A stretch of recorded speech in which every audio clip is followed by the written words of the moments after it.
جیسا کہ آپ اس مساوات میں دیکھ سکتے ہیں۔ اگر عامل اشیاء میں عناصر کے جوہروں کی تعداد حاصل اشیاء میں عناصر کے جوہروں کی تعداد کے مساوی دکھائی دیتی ہے تو ایسی مساوات کو متوازن کیمیائی مساوات کہتے ہیں۔ اس کے برعکس اگر ہر عنصر کے جوہروں کی تعداد کیمیائی مساوات کے دونوں جانب مساوی نہ ہو تو ایسی مساوات کو غیر متوازن مساوات کہتے ہیں۔ کسی بھی کیمیائی تعامل کے دوران ہر عامل شے میں عنصر کی کل کمیت حاصل اشیاء کے عناصر کی کل کمیت کے مساوی ہوتی ہے، جسے بقائے کمیت کا قانون کہتے ہیں۔ کیمیائی مساوات کو متوازن کرنے کے مراحل۔ کیمیائی مساوات کو مرحلے وار متوازن کیا جاتا ہے۔ اس کے لیے جو طریقہ استعمال کیا جاتا ہے اسے صحیح و خطا کا طریقہ کہتے ہیں، جسے انگلش میں ٹرائل اینڈ ایرر میتھڈ بھی کہا جاتا ہے۔ مثال کے طور پر سوڈیم ہائیڈروکسائڈ جمع سلفیورک ایسڈ تیر کا نشان سوڈیم سلفیٹ جمع پانی۔ اب ہم اس مساوات کو مرحلے وار متوازن کرنے کی کوشش کریں گے۔ مرحلہ نمبر 1، اوپر دی ہوئی لفظی مساوات کو کیمیائی مساوات کی صورت میں لکھیں گے۔ NaOH جمع H2SO4 تیر کا نشان Na2SO4 جمع H2O۔ مرحلہ نمبر 2، مساوات متوازن ہے یا نہیں یہ جانچنے کے لیے مساوات کے دونوں جانب موجود مختلف عناصر کے جوہروں کی تعداد کا موازنہ کریں گے۔ اس کے لیے ہم ایک جدول بنائیں گے جس میں 3 کالم ہوں گے۔ ایک کالم میں مساوات میں دیے ہوئے جوہروں کو لکھا جائے گا، جبکہ 2 کالم دائیں جانب یعنی حاصل اشیاء اور بائیں جانب یعنی عامل اشیاء کو دکھائے گا۔ اس جدول میں دیکھنے پر پتہ چلتا ہے کہ سوڈیم بائیں جانب 1 ہے جبکہ دائیں جانب اس کی تعداد 2 ہے۔ آکسیجن بائیں جانب 5 ہے اور دائیں جانب بھی 5 ہی ہے۔ ہائیڈروجن بائیں جانب 3 ہے جبکہ دائیں جانب 2 ہے۔ سلفر بائیں جانب 1 ہے اور دائیں جانب بھی 1 ہی ہے۔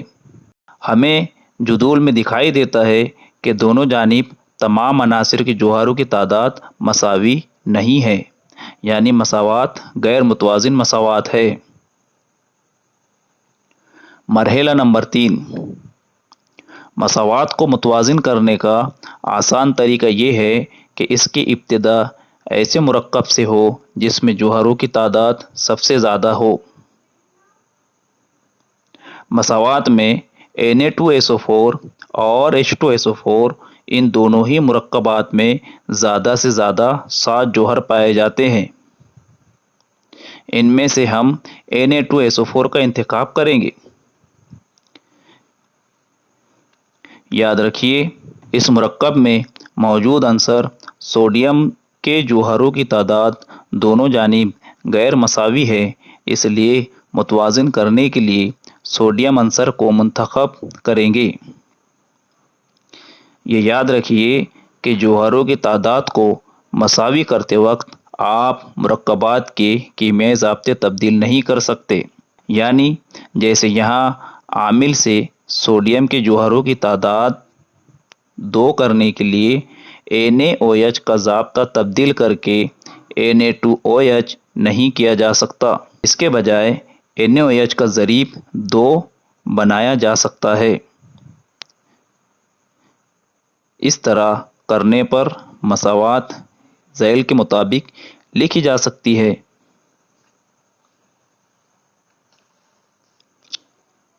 2NaOH جمع H2SO4 Na2SO4 جمع H2O۔ مساوات متوازن ہے یا نہیں اس کی جانچ کرنے پر سمجھ میں آتا ہے کہ دونوں جانب آکسیجن اور ہائیڈروجن کے جوہروں کی تعداد غیر مساوی ہونے کی وجہ سے مساوات غیر متوازن ہے۔ جیسا کہ ہم دیکھتے ہیں کہ سوڈیم تو دونوں جانب 2-2 ہو چکے ہیں، لیکن بائیں جانب آکسیجن کے 6 اور دائیں جانب آکسیجن کے 5 جوہر دکھائی دیتے ہیں، جبکہ ہائیڈروجن کے بائیں جانب 4 اور دائیں جانب 2 جوہر دکھائی دیتے ہیں۔ مساوات میں ہائیڈروجن جوہروں کی تعداد متوازن کرنے کے لیے H2O اس حاصل شے کو ضریب 2 لگائے۔ ضریب 2 لگانے پر مساوات اس طرح ہوں گی 2NaOH جمع H2SO4 تیر کا نشان Na2SO4 جمع 2H2O۔ مساوات متوازن ہے یا نہیں مشاہدہ کریں گے۔ ہمیں نظر آتا ہے کہ دونوں جانب تمام عناصر کے جوہروں کی تعداد مساوی ہے، اس لیے مساوات متوازن کیمیائی مساوات بن چکی ہے۔ مرحلے نمبر 5 میں اس طرح مکمل متوازن مساوات کو دوبارہ لکھا جاتا ہے، یعنی 2NaOH جمع H2SO4 تیر کا نشان Na2SO4 جمع H2O۔ اس طرح مرحلے وار طریقے میں غیر متوازن مساوات کو متوازن کیا جاتا ہے۔ پیارے طلباء و طالبات، میں امید کرتا ہوں آپ کو یہ ویڈیو کے ذریعے سے ضرور سمجھ میں آیا ہوگا۔ سبق کا بقیہ حصہ اگلے ویڈیو میں پیش کیا جائے گا۔ تب تک کے لیے السلام علیکم ورحمۃ اللہ وبرکاتہ۔